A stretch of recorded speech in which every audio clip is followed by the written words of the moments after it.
तो स्टूडेंट्स आप लोग देख पा रहे हैं कोर 1 यूनिट 1 कोर पेपर 1 का यूनिट 1 में डिफरेंशियल कैलकुलस आप लोगों को पढ़नी है, जिसमें से जिनका जो टॉपिक है, चलिए देखते हैं टॉपिक में। आपको फर्स्ट टॉपिक यहाँ पढ़नी है, आपको हाइपरबोलिक फंक्शन। फर्स्ट टॉपिक आपको पढ़नी है हाइपरबोलिक फंक्शन, ठीक है। उसमें फिर सेकंड टॉपिक पढ़नी है आपको सक्सेसिव डिफरेंशिएशन या सक्सेसिव डेरिवेटिव। जो आप लोग 12th क्लास में पढ़ के आए हुए हैं डिफरेंशिएशन, उन्हीं को यहाँ अच्छे ढंग से पढ़ना है, सक्सेसिव डिफरेंशिएशन। उसके बाद यहाँ पढ़ना है पार्शियल डेरिवेटिव या पार्शियल डिफरेंशिएशन। पार्शियल डिफरेंशिएशन पढ़नी है यहाँ। उसके बाद आपका आ जाता है L hospital rule for indeterminate form. ये जो है एल हॉस्पिटल रूल जो है लिमिट के लिए है, इनडिटरमिनेट फॉर्म के लिए, ठीक है। एल हॉस्पिटल रूल पढ़नी है। उसके बाद आपका आ जाता है एसिम्पटोट, जो आप नॉर्मल टेंजेंट पढ़ के आए हैं 11-12 में, बस उसी टाइप से है, थोड़ा सा डिफरेंट है हट करके, ठीक है। तो उसको यहाँ पढ़नी है। एसिम्पटोट आपके एग्जाम पॉइंट ऑफ व्यू से काफी इंपॉर्टेंट है, प्रत्येक बार इससे 10 मार्क का आ जाता है, ठीक है। तो आपका एसिम्पटोट है। उसके बाद पॉइंट ऑफ इन्फ्लेक्शन आपको पढ़ना है, कनकेविटी एंड कॉन्वेक्सिटी, हाँ वही अवतल और उत्तल। तो इसमें से बात करना है, वो कर्व के बारे में पढ़ेंगे यहाँ कि कर्व को ग्राफ पर देखेंगे, कौन सा कर्व उत्तल बनेगा, कौन सा कर्व अवतल बनेगा, यानी कि कॉनकेव फॉर्म में होगा कि कन्वेक्स फॉर्म में होगा, उसको हम लोग यहाँ पढ़ेंगे, ठीक है। उसको एनालिसिस हम लोग करेंगे इक्वेशन के थ्रू। उसके बाद है इसमें कर्व ट्रेसिंग, इंपॉर्टेंट टॉपिक है इसमें। इससे भी प्रत्येक बार आपका क्वेश्चन रहता है, 10 मार्क का इससे भी क्वेश्चन रहता है आपका एग्जाम में, ठीक है। तो आपका जो है core paper 1 unit 1 differential calculus का, उसमें से अगर आप इतना टॉपिक कर लेते हैं तो एग्जाम में आपका कुछ छूटेगा नहीं। और जो हम पहले बुक बताएं, अगर वो बुक आप खरीदते हैं तो उनसे सारा जो क्वेश्चन है, उनसे सारा क्वेश्चन आपको मिल जाएगा। प्लस में जो प्रीवियस ईयर का क्वेश्चन है उनको प्रोवाइड करवा दिया जाएगा आपका डिस्क्रिप्शन बॉक्स में, आप वहाँ से आराम से डाउनलोड कर सकते हैं। तो आप इनका स्क्रीनशॉट ले लें या फिर अपने कॉपी में नोट डाउन कर लें। यूनिट 2 अब बताएंगे।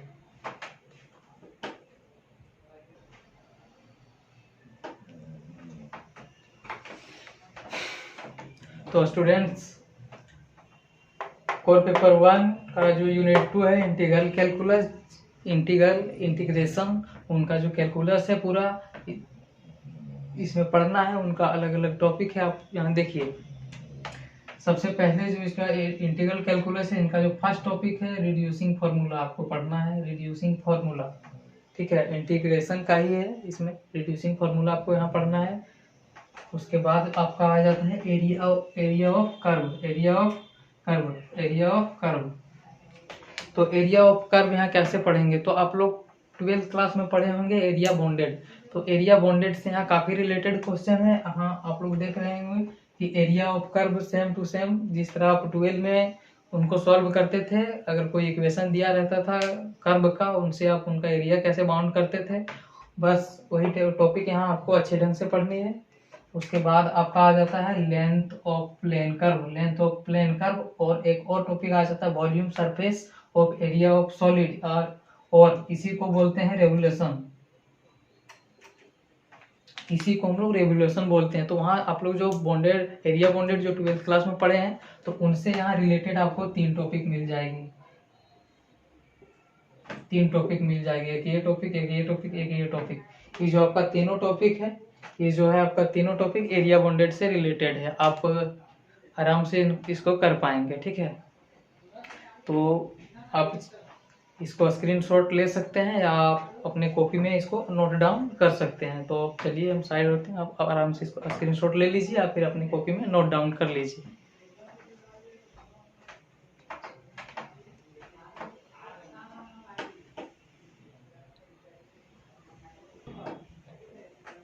आई होप आप लोग नोट डाउन कर चुके होंगे, स्क्रीनशॉट ले चुके होंगे। तो इसके साथ साथ अब आगे नेक्स्ट बढ़ते हैं और इसमें से यूनिट 3 की बात करते हैं। यूनिट 3 में जो हम लोग को पढ़ना है, देखते हैं क्या पढ़ना है। तो यूनिट 3 में हम लोग को वेक्टर एनालिसिस पढ़ना है। यूनिट 3 में हम लोग को वेक्टर एनालिसिस पढ़ना है।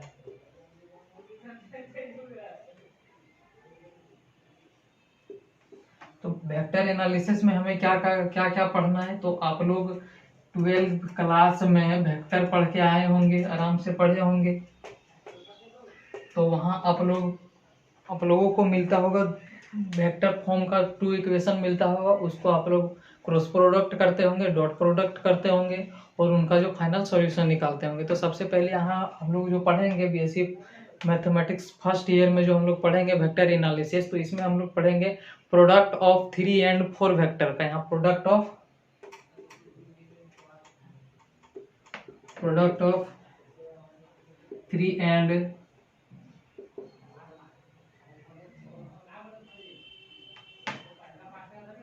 ऑफ 3 and 4 वेक्टर आप लोग साथ साथ नोट डाउन करते चलिएगा, अच्छा रहेगा, ठीक है। Product of 3 and 4 vector. उसके बाद हम लोग यहाँ चलेंगे, इसके बाद जो यहाँ नेक्स्ट टॉपिक आ जाता है, नेक्स्ट टॉपिक में आ जाता है डिफरेंशिएशन ऑफ ये वेक्टर एंड इंटीग्रेशन ऑफ ये वेक्टर। तो यहाँ पर आपको वेक्टर फॉर्म में जो इक्वेशन दिया रहेगा उनको डिफरेंशिएशन करना है, उसको इंटीग्रेशन करना है। तो चलिए यहाँ देखते हैं।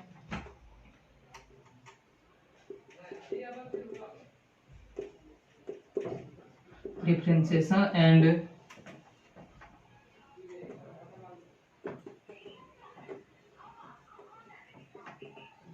इंटीग्रेशन ऑफ ये वेक्टर ऑफ ये वेक्टर फंक्शन, ठीक है। इसमें से फर्स्ट टॉपिक आपका क्या आ गया, प्रोडक्ट ऑफ 3 and 4 वेक्टर, यानी कि 3 और 4 वेक्टर इक्वेशन को प्रोडक्ट करना है, डॉट करना है सब, ठीक है। उसके बाद जो आपका आ जाता है वेक्टर फंक्शन या वेक्टर इक्वेशन जो आपका दिया रहेगा उसका डिफरेंशिएशन, उसका इंटीग्रेशन पढ़ना है। उसके बाद फिर जो आपका नेक्स्ट आ जाता है इसमें मात्र आपको 3 टॉपिक पढ़ना है। इसमें से कर्ल, डाइवर्जेंस और ग्रेडियंट पढ़ना है। कर्ल, डाइवर्जेंस और gradient. Curl, divergence and gradient of ये वेक्टर,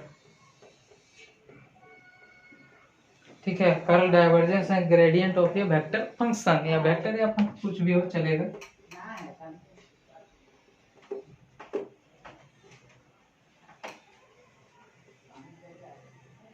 वेक्टर फंक्शन। तो चलिए इसमें से कोर पेपर 1 यूनिट 1 बता चुके हैं। यूनिट 1 में आपका क्या था, यूनिट 1 में था डिफरेंशियल कैलकुलस, यूनिट 2 में क्या था, इंटीग्रल कैलकुलस। यहाँ कोर 2 यूनिट 1 ट्रिगोनोमेट्रिक। तो यहाँ फर्स्ट में आपको एक थ्योरम पढ़ना है, जिसमें से थ्योरम का नाम है डी मोरबियस थ्योरम। आपको जो थ्योरम पढ़ना है डी मोरबियस थ्योरम पढ़ना है, ठीक है। उसके बाद इसमें सेकंड जो टॉपिक है उसको सेकंड टॉपिक में पढ़ना polar representation of complex number. तो देखिए कॉम्प्लेक्स नंबर आप लोग 11th क्लास में पढ़ चुके हैं, पहले भी 11th क्लास में आप लोग कॉम्प्लेक्स नंबर का जो चैप्टर है आप लोग आराम से पढ़ चुके होंगे। अगर नहीं पढ़े होंगे तो यहाँ से फिर से आप लोग आराम से पढ़िएगा, ठीक है।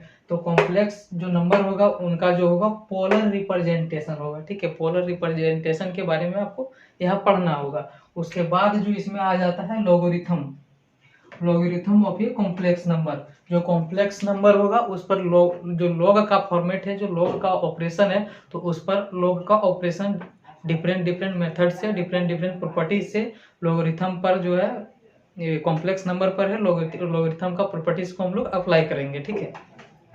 उसके बाद जो इसमें जो सबसे लास्ट टॉपिक पढ़ना है nth रूट ऑफ यूनिटी पढ़ना है। इसमें से nth रूट ऑफ यूनिटी के बारे में यहाँ पढ़ना है। एक बार शुरू से बता देते हैं। कोर पेपर 2 यानी कि बीएससी मैथमेटिक्स यूजी सेमेस्टर 1, ठीक है। आपका season 2021-24 unit 1 trigonometric De Moivre's theorem first बार में, सेकेंड बार पढ़ना है पोलर रिप्रेजेंटेशन कॉम्प्लेक्स नंबर। उसके बाद जो थर्ड टॉपिक है logarithm of a complex number. Fourth topic में nth रूट ऑफ यूनिटी पढ़नी है। इसके बाद जो आपका आ जाता है यूनिट नंबर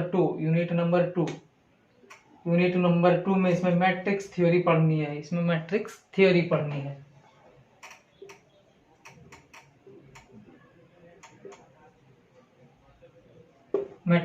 पढ़नी है। तो मैट्रिक्स थ्योरी वही जो आप लोग 12th में पढ़ के आए हुए हैं मैट्रिक्स। तो यहाँ उनका डिफरेंट तरीके से प्रॉपर्टी पढ़ेंगे, डिफरेंट टाइप से उनका अलग अलग ऑपरेशन पढ़ेंगे, है ना, पढ़े होंगे। उसमें से सिमेट्रिक मैट्रिक्स पढ़े होंगे, स्क्यू सिमेट्री मैट्रिक्स पढ़े होंगे, तो यहाँ भी पढ़ना है, वही पढ़ना है। Transpose of a matric,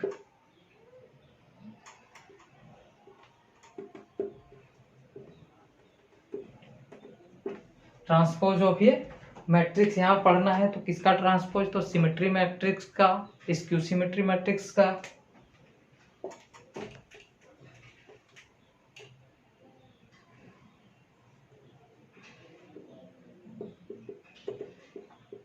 symmetric and skew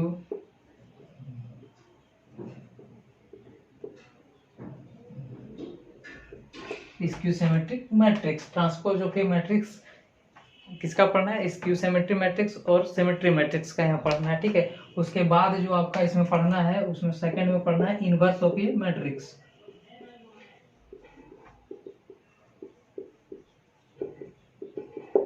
inverse of a matrix 12th class में आप लोग पढ़े होंगे इनवर्स ऑफ ए मैट्रिक्स, है ना। उसके बाद चलिए कहा जाता है आपका ऑर्थोगोनल और यूनिटरी मैट्रिक्स, ऑर्थोगोनल या फिर unitary matrix.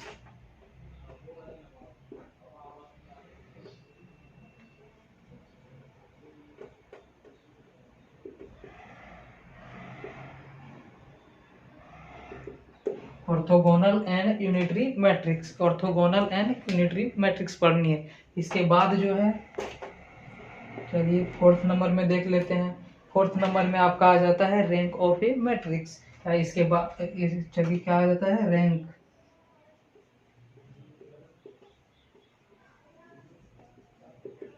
Rank of a matrix, rank of a matrix. उसके बाद आता है elementary transformation, elementary transformation.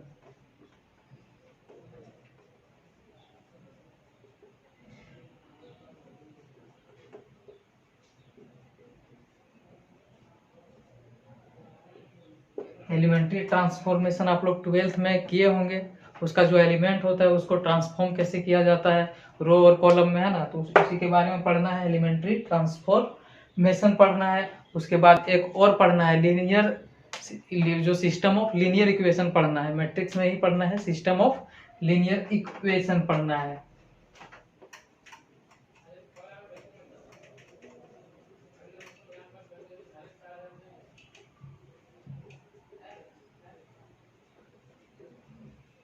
System of linear equation, ठीक है। और एक टॉपिक और बच जाता है आपका, एक टॉपिक और बच जाता है जो इम्पोर्टेंट है। आप इनको जो है स्क्रीनशॉट ले लीजिए, नेक्स्ट हम लिख देते हैं, ठीक है। वो आइगन वैल्यू है ना, आइगन वेक्टर का है, eigen value and eigen vector का है। चलिए हम साइड में कहीं लिख देते हैं, आप स्क्रीनशॉट ले लीजिए आराम से। उसके बाद नेक्स्ट मिटा करके उसको 7 नंबर में उसको लिख देंगे, हम 7 नंबर में उसको लिख देंगे।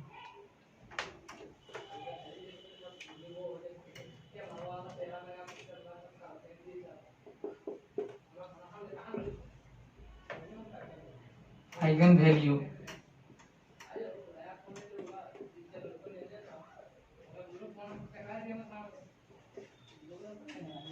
Eigen value and eigen vector, eigen value and eigen vector. तो आपको इतना कंप्लीट पढ़ना है। तो चलिए आपका सिलेबस कंप्लीट हो चुका है। अब आप एग्ज़ाम के लिए तैयारी करिए। आपका जो है टाइम ज़्यादा बचा नहीं है। अगर आप अपने शहर, अगर आप अपने नज़दीकी शहर में कहीं पढ़ रहे हैं कोई कोचिंग संस्थान में, तो बहुत अच्छी बात है। अगर नहीं पढ़ पा रहे हैं तो आप ऑनलाइन आराम से पढ़ सकते हैं। अब आपको सिलेबस प्रोवाइड करवा दिया गया है, ठीक है। और कल से इस चैनल पर वीडियो अपलोड की जाएगी आपके कोर पेपर से। कोर पेपर 1 का पहले शुरू किया जाएगा, उसके बाद कोर पेपर 2 का। धीरे धीरे जैसे जैसे आपका टाइम बीतते जाएगा सिलेबस कंप्लीट करवा दिया जाएगा एग्ज़ाम पॉइंट ऑफ व्यू से, ठीक है। अगर आप हमारे चैनल पर नए हैं तो चैनल को सब्सक्राइब कर लें। अगर आप कोई मैथमेटिक्स, बीएससी मैथमेटिक्स कर रहे हैं, आईआईटी एग्जाम की तैयारी कर रहे हैं, या आईआईटी में हैं, बीटेक में एडमिशन करवाए हैं, एडमिशन ले लिए हैं, या फिर कोई यूनिवर्सिटी का एंट्रेंस की तैयारी कर रहे हैं, तो आपके लिए हमारा यह चैनल काफ़ी हेल्पफुल होगा। तो चलिए, thank you for watching my video. Share, like and subscribe.